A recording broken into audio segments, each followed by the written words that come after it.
Hola chicos de YouTube, ¿cómo están? Bueno, yo me estoy confiando, ¿no te ves?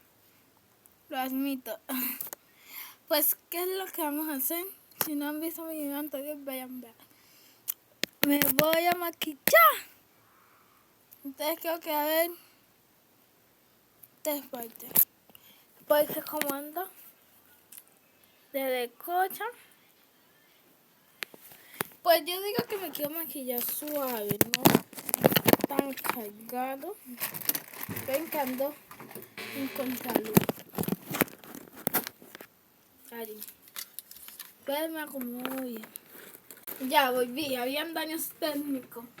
Creo que ya se dieron cuenta. Primero que todo, mi agüita. Voy a hacer un día de esto, un video. No un video de los críticos, no, de los likes, de los grandecitos. Para que no digan que yo soy mala. Ah, pues aquí tengo la cremita.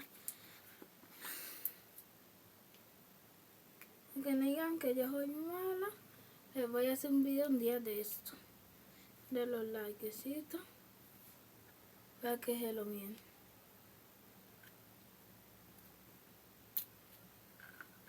Entonces, como me los voy a hacer, ya de hoy voy a hacer uno, digamos que cortico.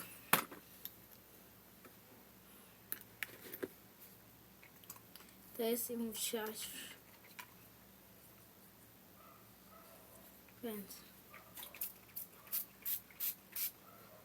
Así.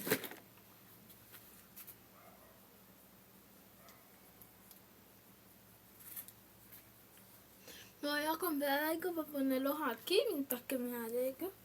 Porque es que necesito algo mejor para los videos.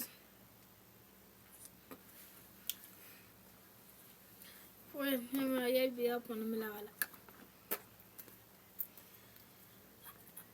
Y yo no sé, pero es que el tiempo de aquí es muy pequeño. Para mí es muy pequeño. Para mi gusto, aquí es muy pequeño. ¿Sabes? Tú no puedes hacer lo tuyo por mucho tiempo porque ya me quedan como 9 minutos. ¿Y qué minutos, segundos? Y nos vemos en un próximo video. Chao.